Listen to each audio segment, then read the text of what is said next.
मैं आपको एक राज की बात बताऊं, मोमिनों का पर्दा रह जाना है क़यामत में। अकीदा ठीक रखें, अल्लाह से डरते रहें, तौबा करते रहें, गुनाहों से बचने की कोशिश करते रहें, लेकिन पर्दा इंशाअल्लाह।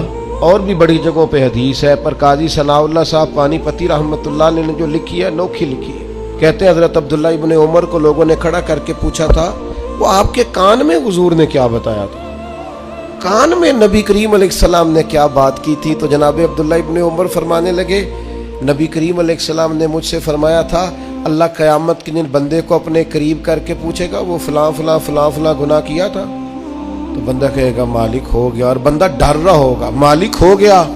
तो अल्लाह फरमाएगा दुनिया में मैंने तेरा पर्दा रखा था, आज तुझे माफ़ कर रहा हूँ।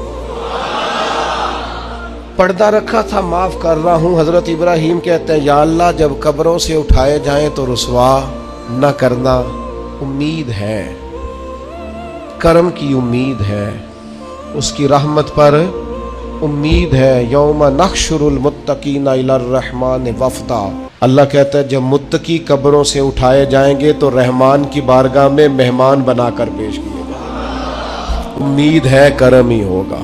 गुनाहगार तो बड़े हैं पर उम्मीद है रहमत पर, और कभी उम्मीद है रहमत पर कि जिसने यहाँ इज्जत दी है वहाँ भी करम ही फरमाएगा।